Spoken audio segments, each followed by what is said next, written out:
Boa noite a todos. Para mim é um grande prazer estar conversando hoje aqui com o Fernando Haddad. Essa é uma iniciativa da Fundação Perseu Abramo, do Observatório da Crise, e, na verdade, a gente conta com a parceria do 247, do DCM e da revista Fórum. Fernando Haddad, olha, eu quando vi aquela reunião ministerial, eu acho que a sensação que eu tive, Fernando, é a de muitos brasileiros.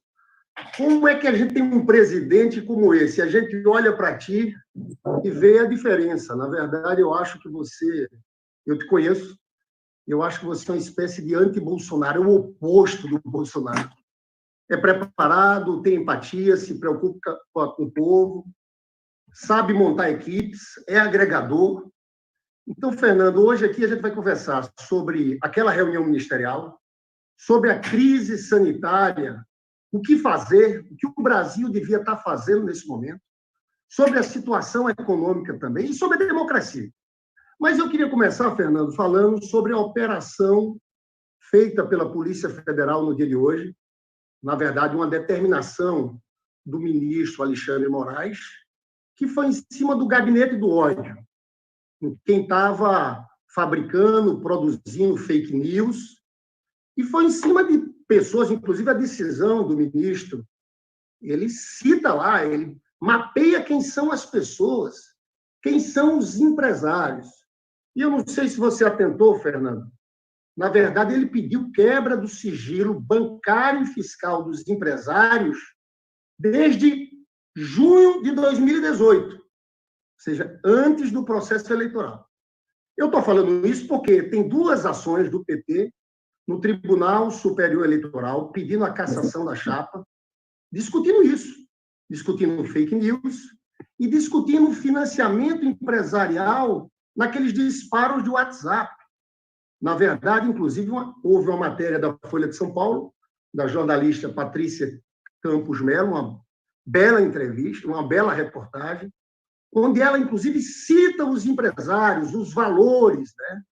O tal do Luciano Hang, da Havan, que hoje teve na operação de busca e apreensão, já estava citado lá como um dos que financiaram, via Caixa 2, aqueles disparos de WhatsApp contra a tua campanha. Estou falando tudo isso para te perguntar o seguinte: para mim, essa eleição, essa é uma opinião pessoal minha, foi uma fraude, a prisão do presidente Lula. A gente viu como o juiz Sérgio Moro tentou ajudar o Bolsonaro na sua campanha, mas agora tem isso. E tem essa investigação aqui, tem esse inquérito conduzido por Alexandre Moraes. Você acha que isso aqui pode fazer com que o TSE comece a fazer esse processo andar, o processo de cassação da chapa? Essa é a minha primeira pergunta, Fernando. Lindbergh, em primeiro lugar, boa noite. Parabéns pelas funções que você assumiu na Fundação Perseu Abramo. A Fundação se transforma num centro de excelência, de reflexão crítica e propositiva para o Brasil, dando ao nosso diretório nacional, à nossa executiva, à nossa presidenta Gleisi, condições de oferecer soluções para os problemas, os que não são da nossa conta, mas chegaram a nós, aos que foram criados pelo governo Bolsonaro e qualificando, eu diria como há muito tempo não se via, qualificando enormemente o papel das nossas bancadas no Senado e na Câmara. Quem está fazendo a diferença no Brasil hoje é a oposição. Se o país tem uma luz onde se inspirar, onde enaltecer a esperança do povo, é no trabalho que a oposição está fazendo, tanto na aprovação dos R$600, quanto no apoio a prefeitos e governadores, e agora a micro e pequena empresa. Então, eu queria te dar os parabéns. Você está numa fundação de grande prestígio, com outras fundações da centro-esquerda que estão fazendo a diferença. É óbvio que isso não tem a cobertura que deveria ter da grande mídia, mas eu estou aqui para dizer que eu sinto orgulho do trabalho que está sendo feito pelo nosso campo em defesa do Brasil. Nós estamos quase que tirando de lado o Bolsonaro e focando o Brasil. sobretudo aquela população que depende do Estado para sobreviver à pandemia. Agora, Lindbergh, todo mundo sabe como é que essa eleição foi ganha. Essa eleição foi ganha no tapetão, como se diz, da maneira mais avacalhada que se pode imaginar.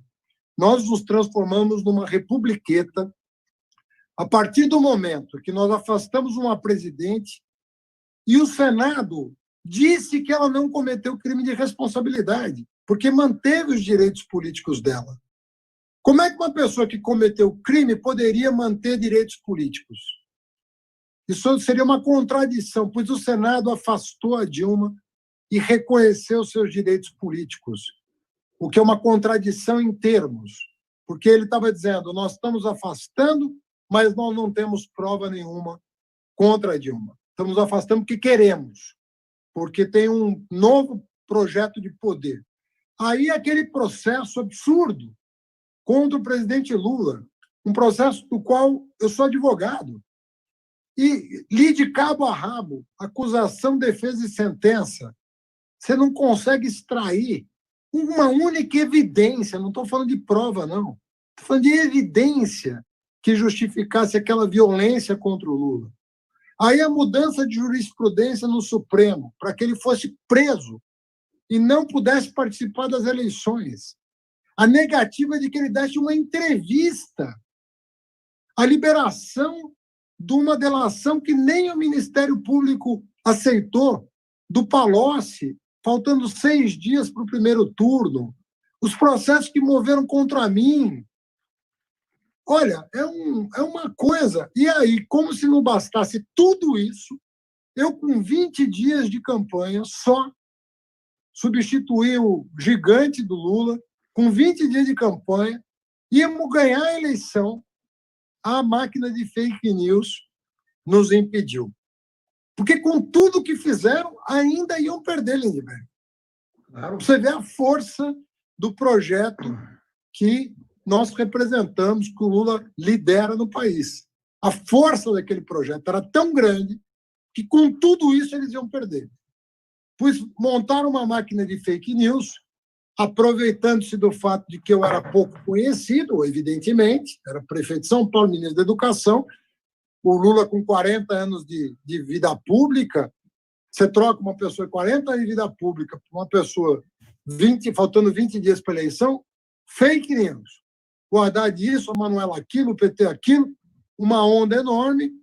Fomos eu e o Bolsonaro para o segundo turno, nós conseguimos reverter parte da vantagem que ele tinha, o povo, uma parte do povo acordou.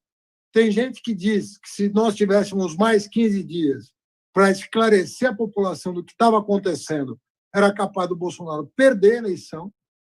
E hoje nós estamos diante de uma pessoa totalmente despreparada e quis o destino que essa pessoa despreparada enfrentasse uma pandemia, sem a menor condição, tanto emocional quanto intelectual, de liderar o país num momento tão difícil. Então, eu quero crer que é lento esse processo de tomada de consciência, e é difícil.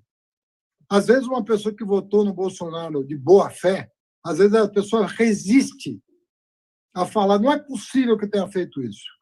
Sabe? Então, a pessoa reluta a admitir que ela pode ter sido levada na onda das fake news.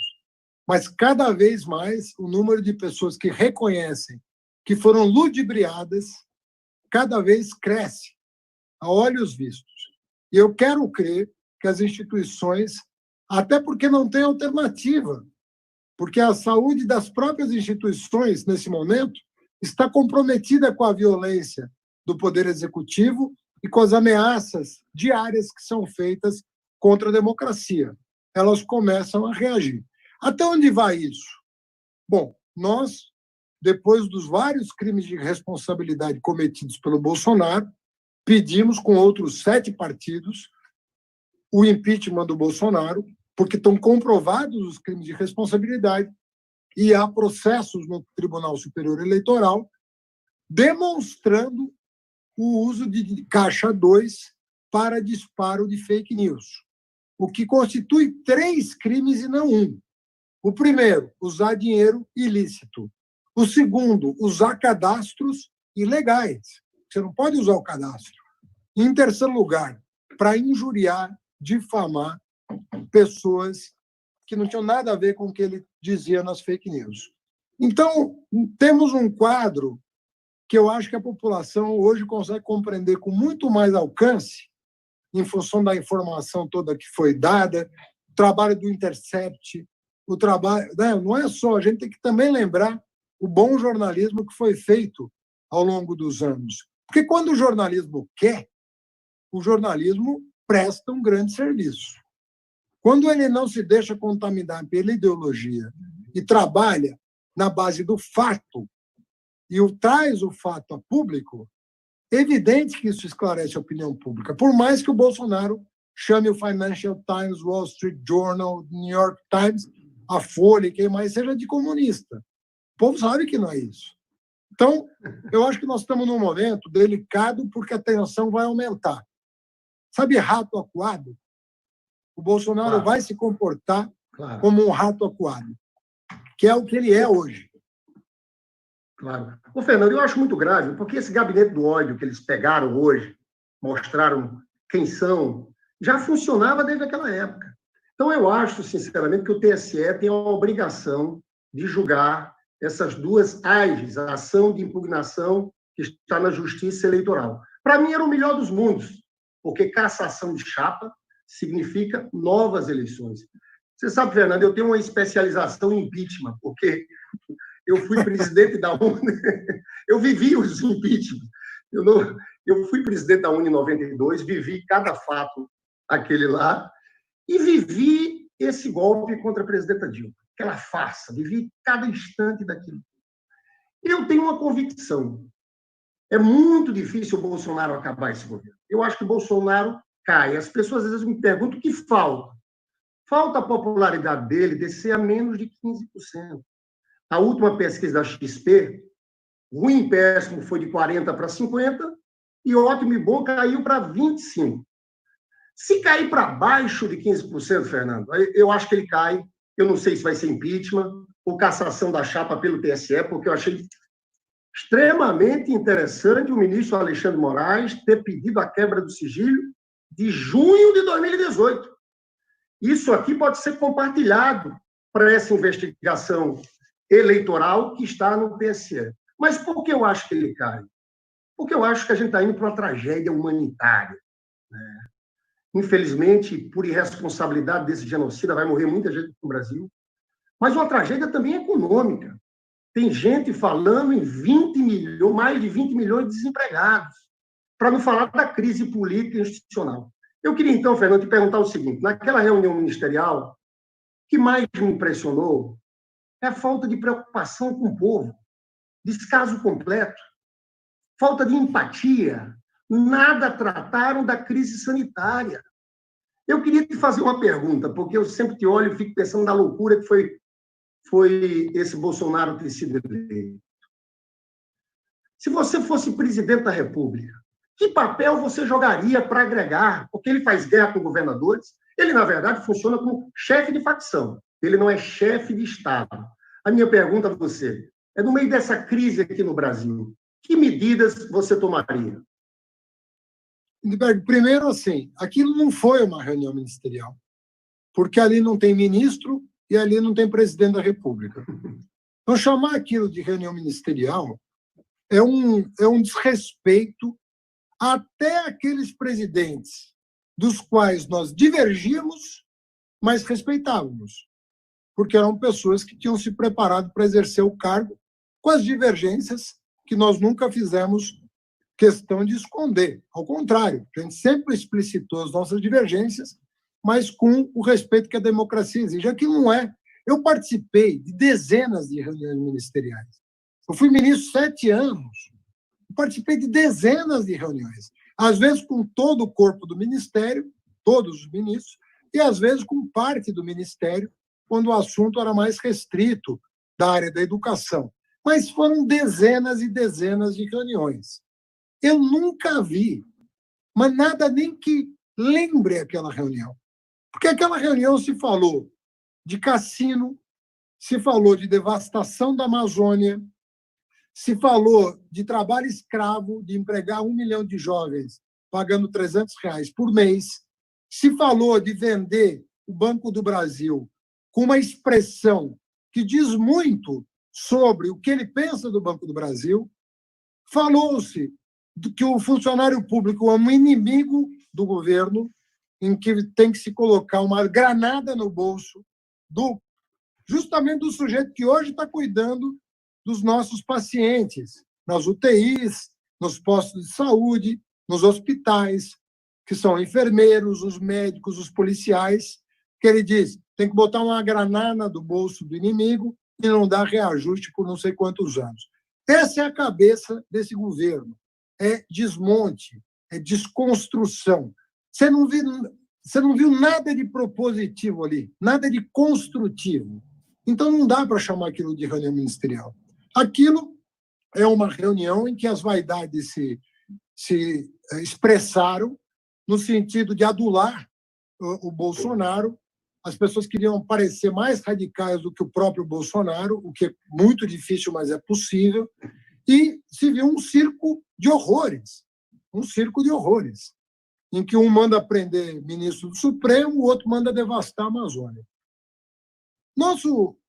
Uma crise, Lindbergh, isso não é o governo do PT, uma crise, quando ela irrompe dessa maneira, a primeira coisa que você faz é instalar um gabinete, é chegar bem cedo, sair muito tarde, é você montar uma sala de situação, é você chamar governadores e prefeitos, estabelecer protocolos, é criar uma matriz em que cidades podem viver normalmente, com alguns cuidados, outras vão ter que ter um isolamento, outras vão ter que ter o bloqueio total, outras vão ter o relaxamento, porque já vão estar saindo da situação crítica. Um país continental como o Brasil, você não pode tratar como um país pequeno, porque as realidades regionais são muito diferentes. Tem município com 2.000 habitantes, município com 20 milhões. A Grande São Paulo tem 20 milhões de habitantes.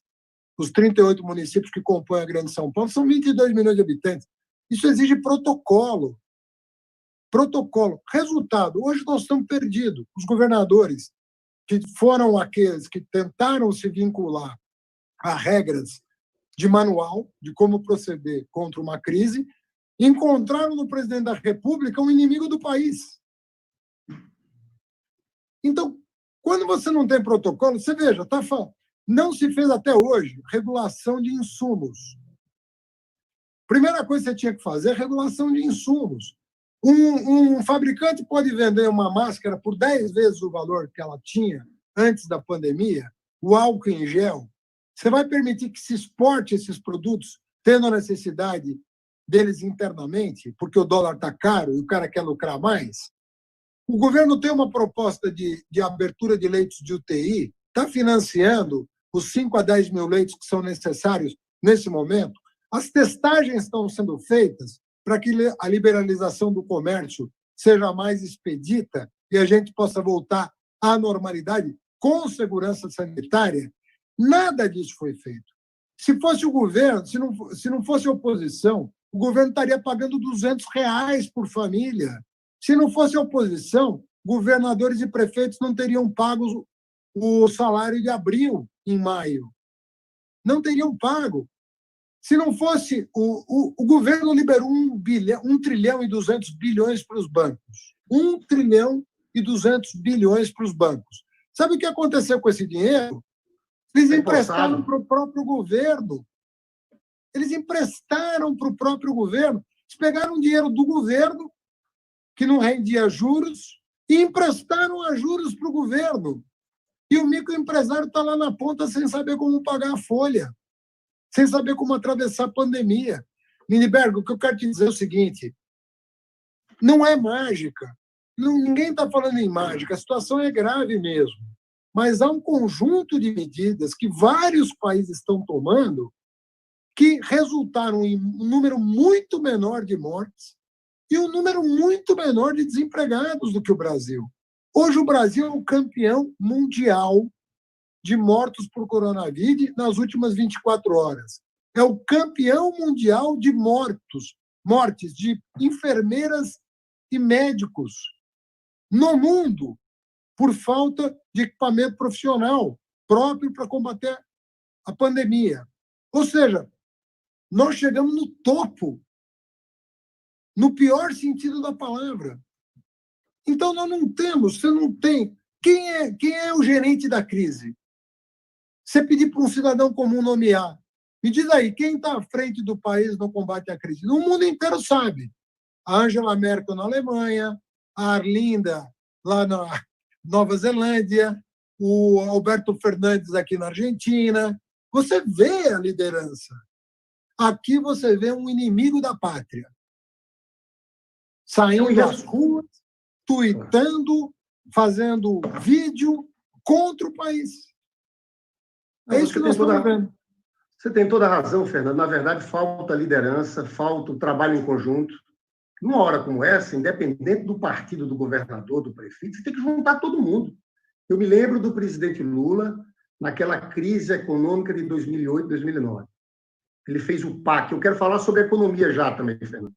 Ele fez o PAC, ele fazia questão de dizer: eu não pergunto o partido do prefeito. Você tinha uma política ali, concreta, dirigida.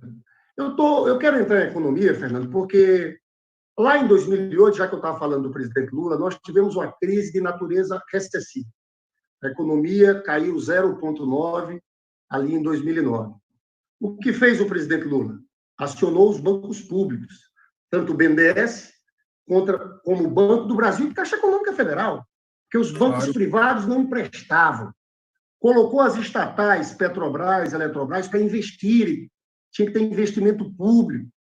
Aumentou o investimento social naquele ano em 10%. Fez o PAC, que é uma política de obras públicas. Eu estou falando isso porque essa crise é uma crise muito superior àquela. E me preocupa muito que os nossos neoliberais, eu digo que aqui no Brasil nós temos os neoliberais mais radicais do mundo. Essa emenda constitucional 95 do teto dos gastos, isso não existe lugar algum no mundo, né? Eles começam a dizer o seguinte: passado esse pico da pandemia, vamos voltar, tem que voltar ajuste fiscal, as reformas estruturantes. Nós estamos indo na contramão do mundo. E eu falo até de governos de direita. Você viu o Trump, na verdade, ele fala de 2,2 trilhões de investimentos. Depois aprovaram mais 500 bilhões. A Alemanha está gastando, Fernando, 10% do PIB. O Japão, 21% do PIB. Então, eu pergunto a você, eu acho que a gente vai... Você sabe que ali a situação nossa é comparável à situação de guerra, né? Na Segunda Guerra Mundial, antes de acabar a Segunda Guerra Mundial, já se procuravam saídas. Você tem o relatório Beveridge, na Inglaterra, onde surgiu a base daquele sistema de saúde público, do sistema de seguridade. Vocês começaram a gestar os Estados Unidos o Plano Marshall. Então, me preocupa muito aqui, na área econômica, essa posição do Paulo Guedes, infelizmente, apoiada por um setor grande da mídia. Eu queria fazer uma pergunta a você. Dado a gravidade dessa crise, que medidas teriam que ser tomadas para a gente fazer com que o país se recupere no menor tempo possível? Quais seriam as medidas econômicas que um governo sério teria que tomar nesse momento? Bom, Lindbergh, eu vou resgatar um pouco do nosso plano de governo de 2018, porque, por incrível que pareça, já em 2018, as medidas que nós propusemos teriam um efeito para combater essa crise extraordinário, um efeito extraordinário. Qual era uma das primeiras propostas que a gente tinha feito? Uma radical reforma bancária. Não dá para viver num país em que o crédito é tão caro. Não é possível superar. Por que o mundo vai se recuperar mais rápido do que o Brasil? Por causa do sistema de crédito. O sistema... Olha, eu fui comerciante 18 anos da minha vida. A pior coisa do mundo é quando você precisava recorrer a banco. Porque o banco tomava o teu lucro e uma parte do seu capital. O juro era tão alto que ele tomava o lucro e o capital. Então, se a gente não tiver um sistema de crédito em que as pessoas possam ter confiança no sistema, você não recupera. Então, o crédito tem que fluir, esse cartel tem que acabar. Não dá mais. A Dilma tentou. Você lembra que uma das razões pelas quais ela sofreu o que sofreu foi o enfrentamento que ela fez aos bancos. Aí o pessoal falava, não, mas ela quer baixar o juro artificialmente. Gente, eles estão com juro alto artificialmente há 20 anos. Não tem sentido um empresário pagar 30%, 40% de juro ao ano, com deflação no país. Com Selic a 3%, o cara paga 40% de juro ao ano. Se ele for descontar uma duplicata, se ele for pegar um empréstimo para capital de giro. Então, outra coisa, a reforma tributária não dá para ser como eles querem. Do jeito deles, não vai funcionar. Porque aqui, quem paga tributo é o pobre, não é o rico. Como proporção da renda, quem sustenta o Estado brasileiro é o pobre. Se o Lula teve o mérito de botar o pobre no orçamento do lado da despesa, nós teríamos que ter o mérito de tirar o pobre do orçamento do lado da receita. O pobre tem que pagar menos imposto, mas, para isso, o rico que não paga tem que pagar. Não tem cabimento o nosso imposto sobre grandes heranças, por exemplo, ser tão baixo. Você está falando de heranças de bilhões, em que a pessoa paga 4% para deixar tudo para os filhos. Bilhões! É ruim até para o filho que herda tanto dinheiro.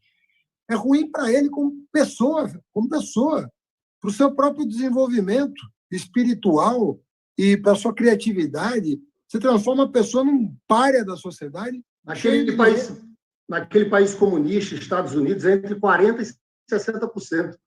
É óbvio, porque não tem cabimento o imposto incidir só sobre o consumo, não incidir sobre renda e não incidir sobre patrimônio, como no Brasil. Então, nós tínhamos que fazer isso. Outra coisa é o seguinte, não existe saída sem investimento público. Tem como, Lindbergh, nós somos um país de renda média. O Brasil, o país de renda média, ele tem uma oportunidade. Ele não é rico, mas ele não é pobre. Isso significa que ele tem algum grau de liberdade para ascender. Não existe país de renda média sem investimento público. Não tem como você... A locomotiva é o investimento público.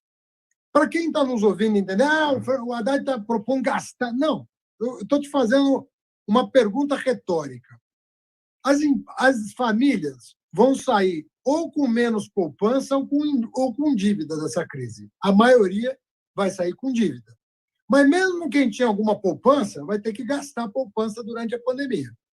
Qual é o resultado disso? As pessoas vão sair da pandemia consumindo menos. O mundo está em recessão. O mundo tende a comprar menos os nossos produtos. Voltou, né? Saiu aqui da... Voltou. O mundo tende a consumir menos. Os empresários, diante da situação, vão aguardar para saber como é que a economia vai ficar. Se ela vai ficar bem, se ela vai ficar mal. Bom, se todo mundo vai puxar o freio de mão, o mundo vai puxar o freio de mão, as famílias vão puxar o freio de mão, os empresários vão esperar para ver como vai ficar, quem é que vai puxar? Quem é que vai puxar o cordão? Porque a economia é um cordão. Alguém tem que puxar, alguém tem que...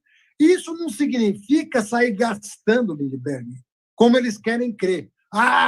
Porque o nosso governo, que eles falam que gastou demais, foi o governo que reduziu a dívida pública à metade.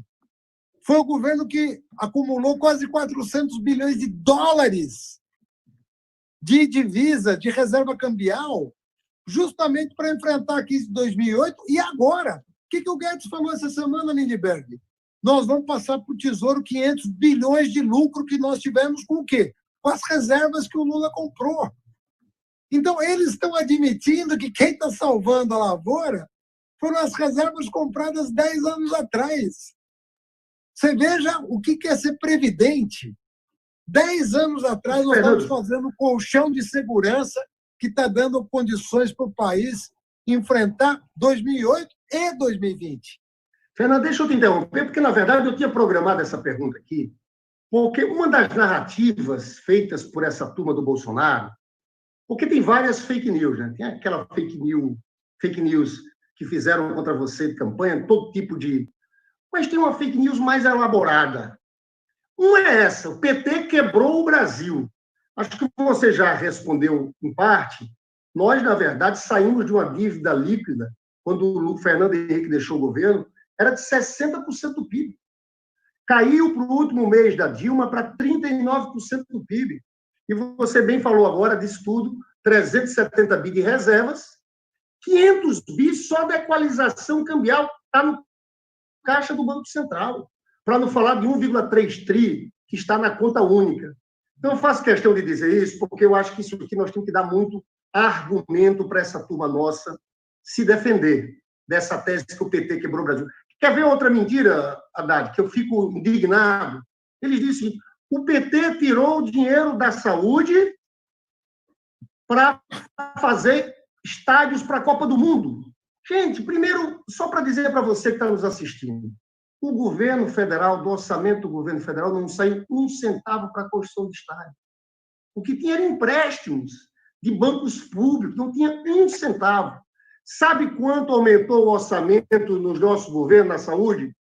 2002 era de 24 bilhões, passou para 100 bilhões, mais médico, SAMU, o programa da farmácia popular, um crescimento, Fernando, nominal de 300%, em termos reais de 78%. Então, eu achei muito importante que você tenha falado, dado esses argumentos, porque se tem uma mentira nesse Brasil, é essa história que o PT quebrou o Brasil. Pelo contrário, a vida de todo mundo era melhor, a vida do povo mais pobre, a gente sabe a revolução que foi feita nesse país.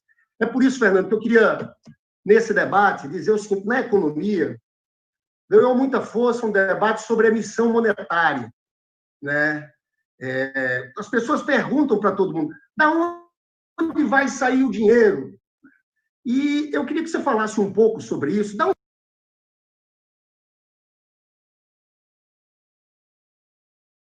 onde é que sairia o dinheiro? Você fala de investimentos públicos.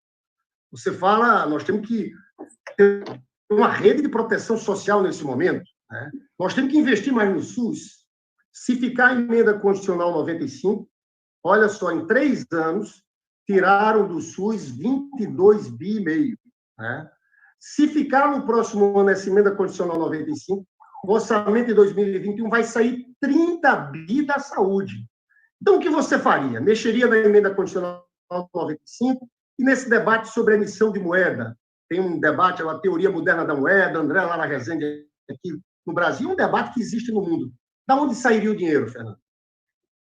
Bom, em primeiro lugar, hoje nós temos 3 regras fiscais. Nós temos a chamada regra de ouro, que você não pode emitir dívida a não ser para investimento. E isso já, na pandemia, já se estourou tudo. Porque como é que você vai enfrentar a pandemia com a regra de ouro? Você vai ter que emitir dívida para enfrentar a pandemia. Então, acabou. Segundo lugar, o teto de gasto. Como é que você vai fazer com a saúde agora?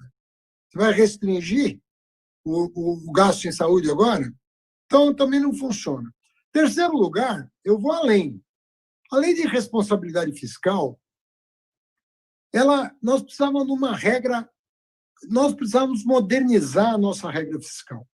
Ao invés de 3 regras, o mundo desenvolvido tem uma regra só, que é a regra que mais conta, que é a seguinte: o Congresso ele autoriza o nível de endividamento do Estado. Eu acho justa essa regra. É uma regra justa. O povo representado no Congresso Nacional diz o tamanho da dívida pública. Por que eu gosto dessa regra, Lindbergh? Isso aí tem detalhes técnicos que depois a gente podia explorar. Mas por que eu gosto dessa regra? Porque nem todo gasto gera dívida como proporção do PIB. É isso que os economistas liberais não querem admitir. E é isso que o André Lara Rezende tem chamado a atenção. Existem gastos públicos que aumentam mais o PIB do que aumentam a dívida. Então, a proporção entre a dívida e o PIB diminui ao invés de aumentar. Ou seja, você tem que cuidar da qualidade do gasto. Porque o efeito há multiplicador gastos, do gasto. claro, porque há gastos públicos que vão facilitar a vida do empresário, a vida do cidadão, a vida do consumidor. E esses gastos públicos fazem o PIB aumentar mais do que a dívida. Vou, de novo, me remeter ao governo que todo mundo fala, gastou muito. Pega o Lula. O Lula pegou o Brasil com 60% de dívida. Deixou o Brasil com menos de 40% de dívida. Qual foi a mágica? Se ele gastou tanto? A mágica foi que o PIB cresceu mais do que a despesa. Então, o que ele botou na economia de dinheiro público reverteu em aumento do PIB superior àquilo que se imaginava. O PIB cresceu mais. Aí as pessoas falam, o PIB cresceu mais que a inflação. Aí eu pergunto, a despesa cresceu mais que a inflação. Aí eu pergunto, e o PIB? Cresceu mais do que a despesa. Então, a dívida caiu. Então, o liberal, ele olha assim, a despesa subiu mais que a inflação, o governo está errado. A minha resposta é, mas e o PIB? Subiu mais do que a despesa ou menos? Se subiu mais, a despesa foi boa para o país. Foi óbvio. Ô, Fernando, o que você está dizendo, olha, é completamente explicado também. Depois que tiraram a Dilma, continuaram com a política de ajuste fiscal. Era corte, corte, cortes. A dívida subiu de 39, a dívida líquida, para 51,7. Eu, inclusive, gosto de trabalhar com o conceito de dívida líquida, porque o dívida bruta engana. A dívida bruta está dentro das reservas, está dentro do que tem no BNDES. Então, a política de austeridade, na verdade, piorou a situação da dívida.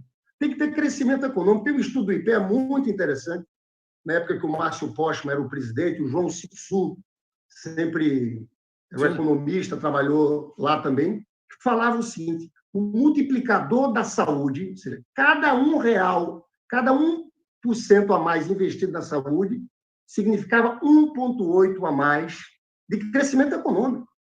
Então, tem gasto público, investimento público, que é fundamental, principalmente num momento como esse, que é uma crise de natureza recessiva. Sabe qual que é a palavra-chave, Lindbergh, para resumir? É a qualidade do gasto. É a qualidade. Se você não tiver atenção à qualidade... Porque tem aquele economista, o velho economista, que fala assim, não, um país com... Porque o Keynes tem uma frase que atrapalha. O Keynes falou assim, olha, no momento da depressão, enterra a garrafa, gasta dinheiro enterrando garrafa. Como nós fizemos nos anos 30, Lindbergh, nós queimamos café. O Estado brasileiro comprava café para queimar. Não era para vender, era para queimar. Não tinha mais onde estocar café. A economia mundial estava numa tal recessão, não tinha nem onde estocar mais café. O Estado brasileiro comprou café para queimar. Então, na visão desses velhos economistas, qualquer tipo de gasto vale a pena numa recessão. A economia moderna mudou isso. Fala, bom, mas se eu tenho que gastar para mover a economia, para que eu preciso me endividar? Se eu gastar bem, eu tenho um retorno desse investimento que vai fazer meu PIB crescer. Eu não vou precisar me endividar como proporção do PIB, porque eu vou fazer o investimento correto. Então, o segredo hoje da moderna economia é fazer o investimento correto. E aí você vai ter o melhor dos mundos, que é ativar a economia, aquecer a economia com redução de dívida. E aí você fala, esse milagre é possível? Esse milagre foi possível durante 12 anos. Nós fizemos exatamente isso. Aumentamos o investimento e a dívida caiu.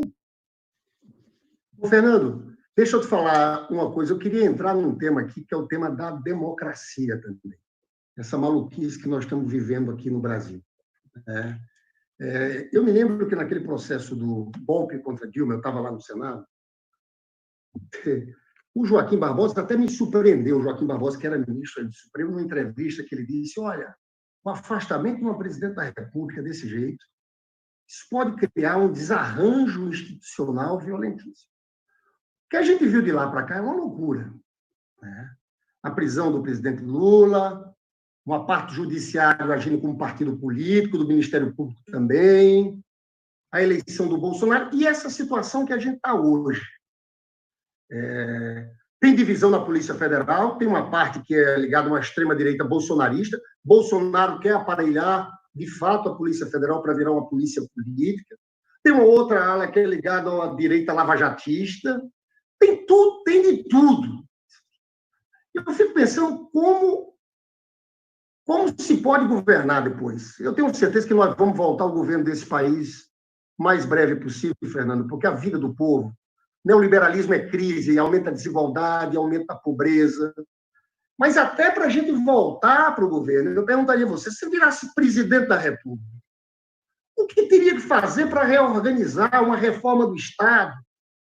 Seria necessário um novo pacto social? Uma Assembleia Nacional Constituinte? Então, essa é a pergunta que eu quero fazer de médio prazo em relação à democracia e a esse desarranjo institucional. Mas tem uma de curto prazo, que é a possibilidade de um golpe, né? O que fazer no momento? Que tipo de frente? O que é que a gente tem que fazer para impedir qualquer tipo de golpe? E a gente viu a declaração do general Heleno, sexta-feira, né? Sinceramente, eu queria que você falasse um pouco do papel dos militares. Para mim, existe uma unidade grande do Bolsonaro com esse setor.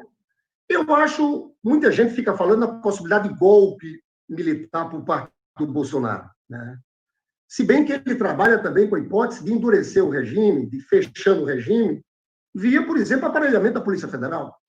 Você pode, nós estamos vivendo um estado de exceção, cada vez mais e constituindo por dentro um governo autoritário, você controlando as instituições.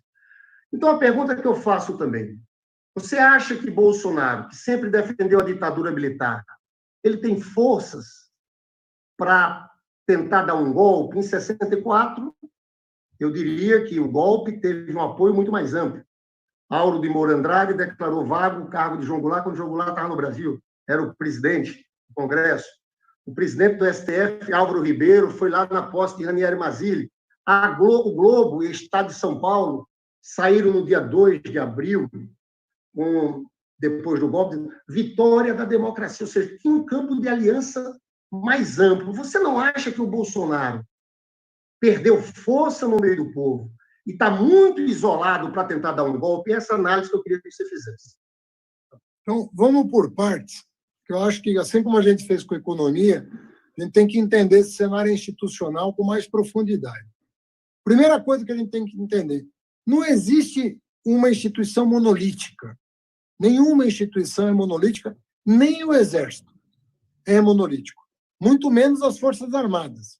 Você sabe que há distinções importantes desde a República, desde o começo da República, Marinha, Exército, Aeronáutica, sobretudo Marinha e Exército, lá no passado remoto, tiveram diferentes visões sobre crises institucionais. Então, vamos pegar o golpe de 64. Tinha uma parcela pequena de militares que queriam garantir a eleição de 1965. Era uma parcela pequena, que logo foi afastada, mas existia uma parcela que entendia que as eleições de 65 deveriam ser garantidas.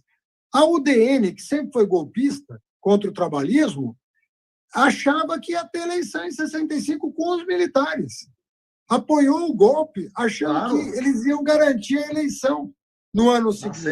O próprio Juscelino estava preparado para disputar as eleições de 65. O que significa dizer que nós podíamos ter uma eleição em 65 com Carlos Lacerda e com Juscelino Kubitschek. Como poderíamos ter tido uma eleição em 38, quando o Getúlio deu o golpe do Estado Novo, entre o Oswaldo Aranha e o Armando Salles Oliveira. Então, o problema do golpe é que o golpe entorta a boca. É o cachimbo que entorta a boca. O cara gosta. E aí não quer sair mais. Entendeu? Esse é o problema de golpe. O cara não sai mais. Então, em 65, um grupo queria garantir, perdeu. Depois, teve um golpe dentro do golpe. Quando acontece em 67, depois do Costa e Silva, teve um golpe dentro do golpe que endureceu o regime mas tornando o regime praticamente totalitário, não autoritário, totalitário. Era pancada, era para valer mesmo. Era matar a gente, torturar a gente, acabar com as organizações, acabar com os sindicatos. Depois, quando veio o Geisel, também tem uma divisão nas Forças Armadas. O Geisel querendo levar o país para a redemocratização lenta, gradual, tudo aquilo que a gente sabe, mas o Heleno era um carregador de pasta do Silvio Frota que era a linha dura e não queria a redemocratização. Então, o Heleno ele já vem do porão da ditadura. Ele era o carregador de pasta do general que não queria a democracia. Então, a cabeça dele foi formada nos porões da tortura.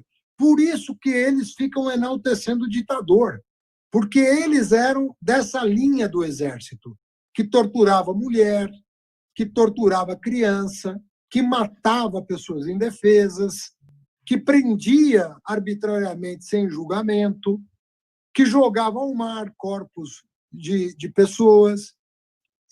O Bolsonaro é dessa corrente, é da linha mais vil dos militares. A corporação não é isso. Eu me recuso a acreditar que as Forças Armadas sejam isso. Me recuso a acreditar que não haja patriotas nas Forças Armadas, nacionalistas nas Forças Armadas, pessoas orgulhosas do Brasil nas Forças Armadas. Então, deve existir bolsonarista, claro que deve existir, como existia apoiadores do Silvio Frota, ou do chamado dos três patetas, como Ulisses Guimarães se referiu ao triunvirato que substituiu Costa e Silva na presidência. Percebe? Então, eu acho que nós não devemos trabalhar com a hipótese da corporação querer dar um golpe. Quem quer dar um golpe é o Bolsonaro, com o apoio de uma parte, de um segmento da sociedade. Mas esse segmento da sociedade representa o quê hoje? Quem quer uma ditadura no Brasil ou um governo fascista de tipo totalitário? Eu não acredito que passe de 15% a 20% das pessoas. Por isso que eu acho que ele saiu com 56% de ótimo e bom, está em 25%, caiu para 33%, parecia um patamar estável, caiu para 25%, pode ser que ele se estabilize um pouquinho, mais algum tempo, mais um mês, 2 meses nesse patamar, mas eu acho que o núcleo duro do bolsonarismo, que é o núcleo fascista da sociedade brasileira, ele fica em torno de 15% a 20%.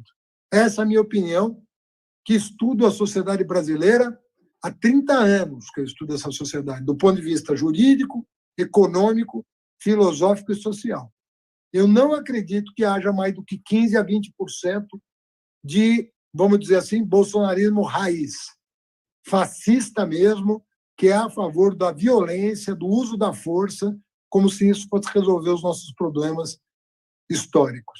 Eu não acredito. Portanto, eu acho que ele está enfraquecido para dar um golpe, mas não é por falta de vontade.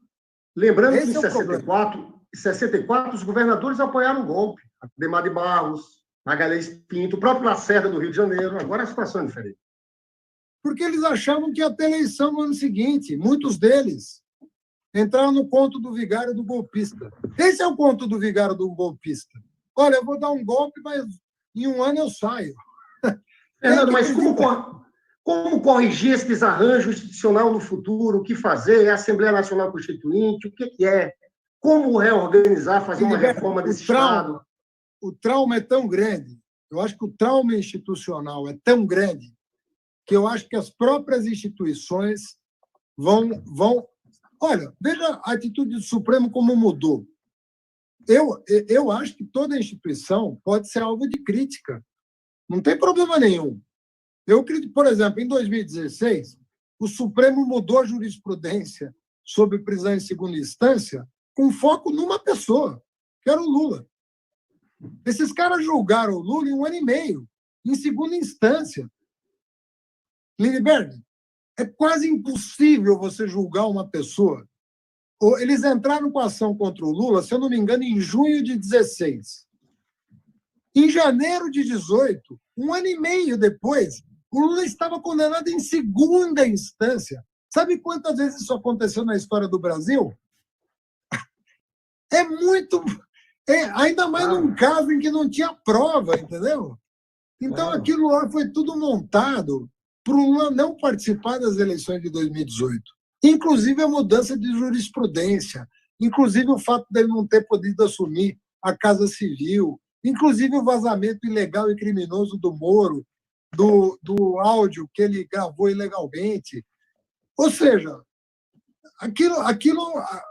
esse trauma vai ter consequência. O Ministério Público vai entender, o Judiciário vai entender, todo mundo vai entender que nós vamos ter que repactuar a democracia no Brasil. Entende? Agora, a forma é muito difícil antecipar, entendeu? Porque depende de uma série de variáveis conjunturais, entende? Eu não sei se vai se criar a ideia de que é preciso refazer a Carta por Assembleia ou se as instituições vão topar uma reforma do Estado séria, comprometida com apoio popular, com debate popular, com apoio da sociedade civil. Mas eu acredito que uma reforma haverá. Fernando, estamos chegando já ao fim. Eu queria te fazer uma pergunta, se der duas. O bom de conversar contigo é que você é uma liderança política, mas é um intelectual que pensa o Brasil, que pensa o mundo.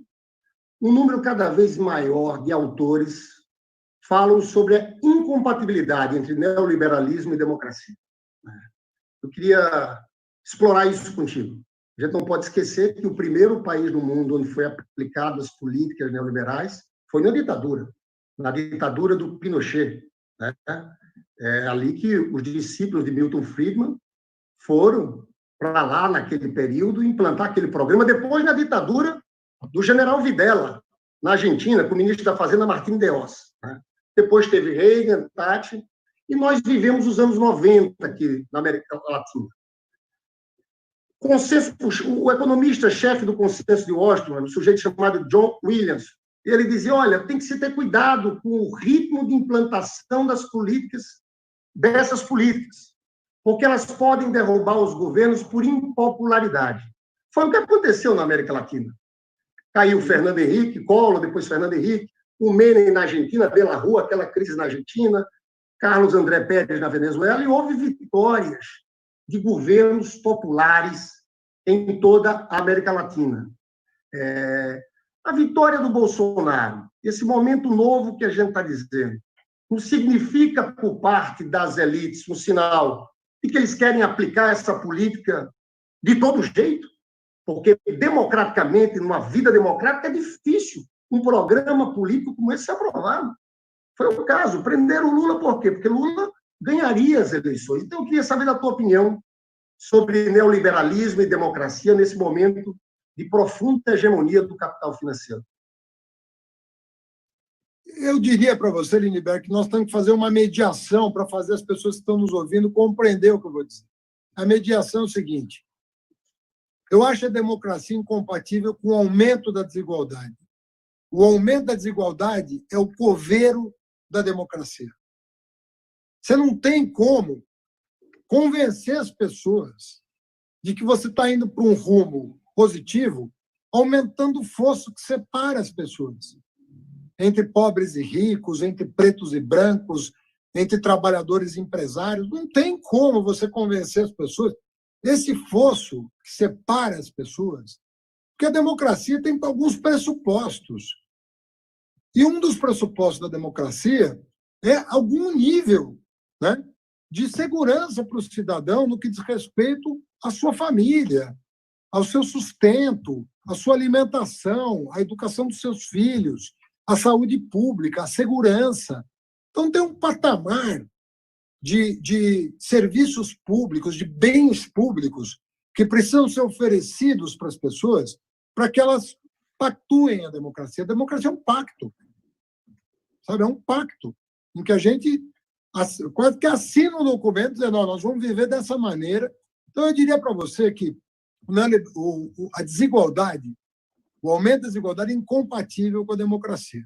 Você pode até ter uma estabilidade. Existe país, por exemplo, a China é desigual mas ela é desigual há tanto tempo e é tão estável a desigualdade que a democracia convive com ela. Mas, em geral, o neoliberalismo implica em mudança para pior no que diz respeito à desigualdade. Então, por exemplo, o Trump, por incrível que pareça, ele é fruto das políticas neoliberais dos democratas.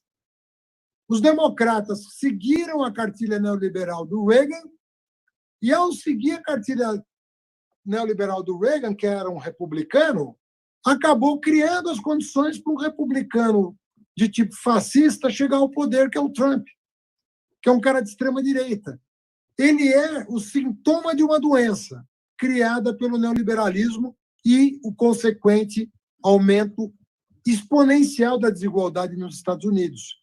Então, a reação do trabalhador americano foi anti-establishment e acabaram votando num cara que é o Trump, que piorou as condições para o trabalhador, mas foi uma reação às políticas neoliberais. Então, aqui o fenômeno foi de outra natureza. Não foi 2008 que gerou o Bolsonaro, como gerou o Trump. Aqui foi o golpe. Aqui foi a crise criada pelo Aécio Neves, em aliança com o Eduardo Cunha, quando não aceitaram o resultado eleitoral de 2014. Você devastou a economia, aumentou a desigualdade e acabou gerando esse monstrengo que é o governo Bolsonaro. Então, o que eu digo para vocês é que a democracia ela não aceita desaforo. A democracia, assim, se todo mundo está votando livremente, evidentemente que a maioria tem que estar sendo beneficiada. Se a maioria não está sendo beneficiada por distorção da vontade popular e o fosso entre as classes sociais aumentar ao invés de diminuir, é óbvio que o neoliberalismo vai ser incompatível com a democracia. Entende? Você sabe, Fernando, que... Porque ele produz desigualdade. Claro, e é isso. Eu acho esse modelo insustentável. Nós estamos encerrando, vou fazer uma última pergunta. Para falar nisso, Fernando, você sabe que teve um ministro da Defesa do Salvador Allende, que chamava Orlando Letelier. Ele foi para os Estados Unidos depois do golpe e explodiram o carro dele em Washington. Esse é um caso. E o Orlando Letelier foi o primeiro do mundo a denunciar aquela aliança dos discípulos de Milton Friedman com a ditadura sanguinária do Pinochet. Mas eu queria encerrar, Fernando, dizendo o seguinte: primeiro, te agradecendo, dizendo que dói, e eu queria saber muito de você sobre isso também, o que está acontecendo com o povo mais pobre desse país. A devastação. Faz tempo que eu não converso com o presidente Lula, mas eu acho que o coração dele deve estar apertado. Porque tudo aquilo que ele fez, né, a quantidade de gente que tirou da miséria. Fernando, você foi ministro da Educação, eu tenho uma admiração por ti. Você esteve lá em Nova Iguaçu, no Fórum Mundial da Educação, quando eu era prefeito. Mas você viu a luta que foi colocar negros, filhos dos trabalhadores, nas universidades. Eu queria que você acabasse falando do Lula, dessa opção nossa. E eu falo do Lula dizendo uma coisa. Você sabe, é uma cena que eu sempre vejo. Você sabe que tem essa questão racial no Brasil, e por isso, quando eu falo da juventude negra entrando na universidade, foram quase 4 séculos de escravidão. Tem uma cena que, para mim, é a cena mais memorável do governo do presidente Lula. Foi Lula indo ao Senegal, com Benedita da Silva, com Gilberto Gil. Gilberto Gil, inclusive... Você estava, Fernando. Ele foi lá na Ilha de Gorré. Na Ilha de Gorré. Lá tem um portal do Nunca Mais. O Gil tem uma música linda sobre a Ilha de Gorré, né? Passaram 20 milhões de pessoas que foram escravizadas. E o presidente Lula fez um discurso que eu considero um discurso histórico.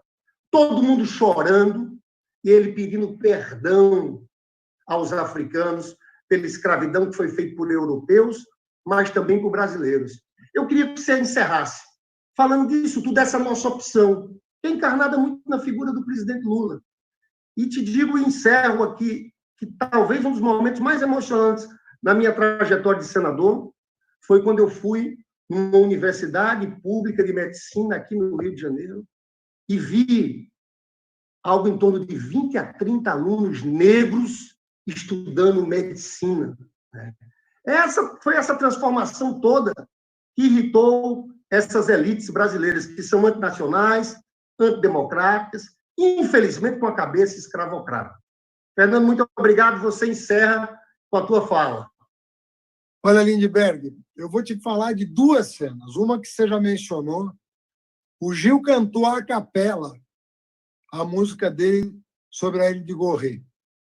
E foi depois dele cantar a capela, todo mundo, ninguém se conteve. Foi um momento tão tocante que ali todo mundo desabou, todo mundo saiu a chorar. Foi muito lindo mesmo. E depois do Gil cantar, o Lula fez esse discurso histórico, primeira vez que um presidente da República brasileiro pede desculpas por tudo que o povo africano sofreu no Brasil na condição de escravo. Então, uma coisa até hoje de lembrar. Agora, depois disso, eu vivi uma outra cena que eu queria te dizer, que tem a ver com o que eu vou falar para encerrar. Eu participei da primeira formatura do ProUni de Medicina. Não foi uma formatura. O que o Lula fez, na verdade? Nós convidamos todos os formandos de medicina negros. Todos os formandos de medicina do ProUni, no 6º ano do programa, nós tínhamos vários formandos de várias faculdades. Trouxemos todos para Brasília. Quem quis vir, quem pôde vir, veio a Brasília. E nós fizemos uma solenidade. Estava a Ana Estela e eu, que formulamos o ProUni. Estava o Lula, que fez questão de tirar fotografia com cada um dos futuros médicos do ProUni. E ali a maioria era de gente negra, era do povo negro. E eu nunca vi um médico negro, nunca tinha visto um médico negro. Então aquilo me emocionou tanto, porque me veio à cabeça na hora o que eu tinha vivido, o pedido de perdão. Mas o pedido de perdão veio acompanhado de medidas efetivas de emancipação real, concreta, da classe trabalhadora, dos negros do Brasil. Então, essa combinação de reparação histórica com ação governamental, com resposta prática que incide sobre a vida das pessoas. Por isso que eu quero te dizer o seguinte, quero terminar dizendo para você o seguinte, nós plantamos as sementes da liberdade nesse país. Elas vão florescer antes das sementes que o fascismo plantou. O fascismo não tem como vencer essa juventude. Eles vão florescer antes. Enquanto o Bolsonaro está semeando o fascismo, nós já estamos vendo as flores da primavera florescer. Claro. Nós vamos ver os frutos do que nós plantamos em muito pouco tempo. Essa juventude universitária, que é a expressão da nacionalidade, que não é mais a expressão da elite branca, mas da nacionalidade brasileira, do indígena, do negro, da mulher pesquisadora, do homem trabalhador, do camponês, eles não vão deter. E eles vão perder a batalha, porque vai vencer a esperança mais uma vez. E dessa vez, com a educação como estandarte do novo Brasil. Você pode contar com isso, porque isso vai acontecer. Ô, Fernando, muito obrigado, viu? Foi bom a gente ter falado do nosso presidente Lula. Eu tenho certeza que Bolsonaro vai ser derrotado. E eu ainda vou te ver presidente da República, viu, Fernando? Um abraço, muito obrigado a todos, viu? Grande abraço. Tudo de bom, Lindbergh.